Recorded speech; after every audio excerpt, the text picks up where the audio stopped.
हम यही कहेंगे कि जब हम हमारी बात करते हैं तो हम विश्व के प्रत्येक सनातनी की बात करते हैं, भारत के प्रत्येक हिंदू की बात करते हैं। और जब जब मैं कहूंगी तो हम कहेंगे कि कौन हूं मैं फिर से कह रही हूं, जब मैं बात करूंगी मेरी तो मैं समस्त सनातनियों की बात कर रही हूं कि कौन हूं मैं। अपना परिचय मैं खुद दे रही हूं और मैं मेरा नहीं, मैं समाज के सनातनियों का परिचय दे रही हूं कि प्रणाम, मैं हिंदू हूं। प्रणाम, मैं हिंदू हूं। रुद्राक्ष की माला मैं हूं, कृपान कटार और भाला मैं हूं। श्वेत भी हूं और शुद्ध भी मैं हूं। विरुद्ध हो मेरे तो युद्ध भी मैं हूं। इतिहास में बहा आंसू और खून भी मैं हूं। अब जो कह के मिलेगा वो सुकून भी मैं हूं कि इस धरती का मैं केंद्र बिंदु हूं। प्रणाम, मैं हिंदू हूं।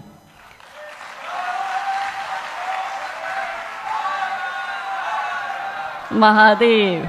चिता की अग्नि गंगा का पानी, चिता की अग्नि गंगा का पानी। सप्त ऋषियों सा ब्रह्म ज्ञानी भी मैं हूं। सियावर राम का हनुमान भी मैं हूं। भोला हूं, सरल हूं, तुम्हारा मित्र भी मैं हूं। खोल भी दूं तुमको और घुल भी जाऊं तुम में, कुछ ऐसा चरित्र भी मैं हूं कि इस धरती का मैं केंद्र बिंदु हूं। प्रणाम, मैं हिंदू हूं। प्रणाम का भाव भी मैं हूं। प्रणाम का भाव भी मैं हूं। आक्रमण का घाव भी मैं हूं। सहनशील, स्थिर और शांत भी मैं हूं। देवभूमि भारत का हर प्रांत भी मैं हूं। शक्ति, भक्ति ना थकती क्रांति भी मैं हूं। तूफान हूं और तूफान से पहले की शांति भी मैं हूं कि इस धरती का मैं केंद्र बिंदु हूं। प्रणाम, मैं हिंदू हूं। और क्योंकि आज हमारा विषय जो हमें दिया गया है वो सभ्यता संस्कृति को नष्ट कर देने वाले सेंसर बोर्ड के विषय में है। और जब जब हम सेंसर बोर्ड की बात करते हैं तो दिमाग में पहला भाव आता है बॉलीवुड का, ओटीटी प्लेटफॉर्म्स का। इस देश को जितना बर्बाद इस्लामिक आक्रमणकारियों ने नहीं किया, इस देश को जितना बर्बाद ईसाई आक्रमणकारियों ने नहीं किया, उससे ज्यादा बर्बाद यदि इस देश को कोई कर रहा है तो वो इस देश की बॉलीवुड की फिल्में कर रही है। लड़ाई पूरी नैरेटिव की है, ये पूरी लड़ाई आइडियोलॉजी की है। कैसे हमारे दिमाग को खराब करते हैं। हमें बचपन से ये बताया गया कि मुगल ने देश पर आक्रमण किया, नहीं, देश पर आक्रमण मुसलमानों ने किया था।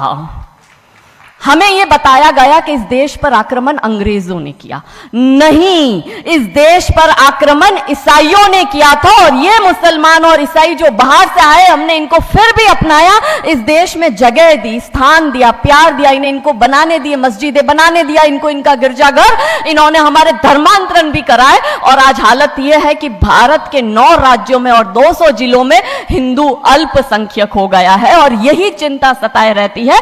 तब आज हम सब इस मंच पर होकर यह चिंतन मनन करते हैं कि हम हमारे देश की और हमारे धर्म की रक्षा कैसे करेंगे, क्योंकि धर्म बचेगा तो ही देश बचेगा, नहीं तो सिर्फ अवशेष बचेगा। कृष्ण बचेंगे, राम बचेंगे, चारों पावन धाम बचेंगे।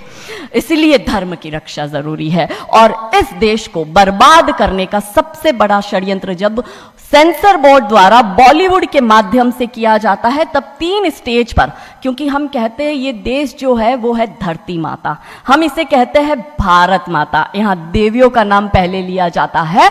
तो कैसे नैरेटिव बदला जाता है कि इस देश की महिलाओं का दिमाग खराब कर दो, देश अपने आप खत्म हो जाएगा। साउथ अफ्रीका की एक बहुत बड़ी यूनिवर्सिटी में कहा गया था कि किसी भी देश को बर्बाद करने के लिए वहां पे बम, बारूद, गोला, असला दागने की, मिसाइल दागने की जरूरत है ही नहीं। आप उस देश की सामाजिक व्यवस्था, सांस्कृतिक व्यवस्था, शैक्षणिक व्यवस्था और पारिवारिक व्यवस्था को खत्म कर दो, वो देश अपने आप खत्म हो जाएगा। अब यही षड्यंत्र चल रहा है। कैसे चल रहा है? 3 स्टेज पे काम होता है।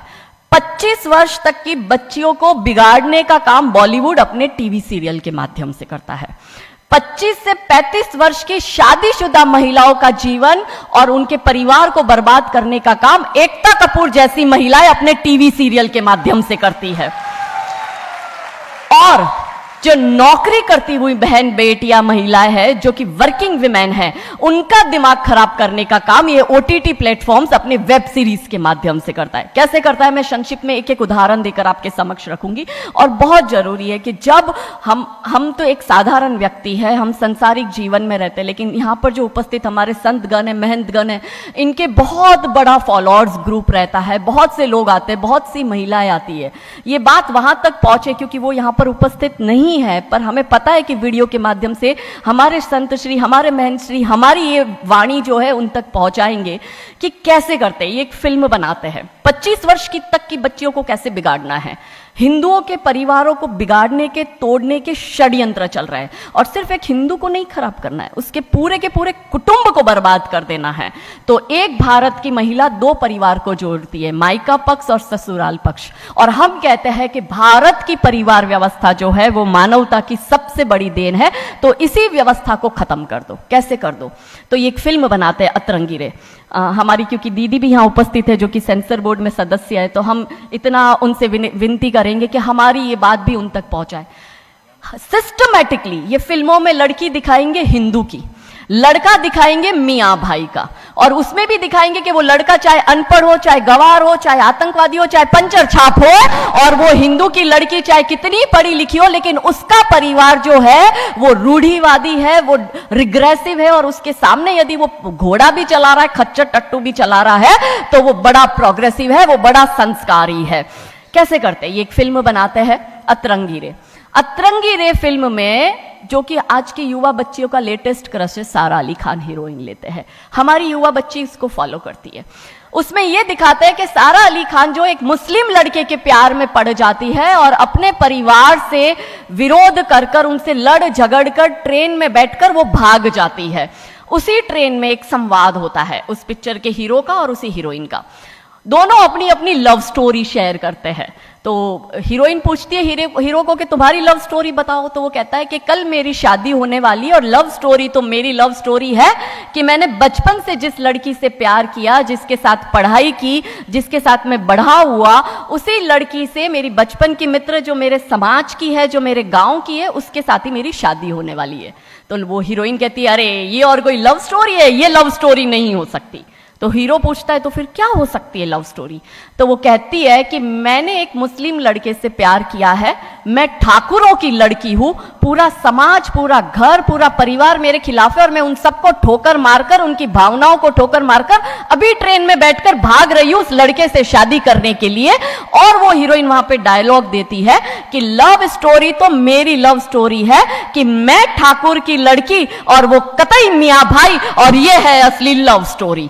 तब हमारी 13, 14, 15 साल की युवा बच्ची, जिसके शरीर में हार्मोन्स चेंज होते हैं, आकर्षण होता है विपरीत व्यक्ति के लिए, तब वो आकर्षण में ये सोचती है कि हिंदुओं के हिंदू बॉयफ्रेंड नहीं रखना, हिंदू हो के हिंदू से प्यार नहीं करना।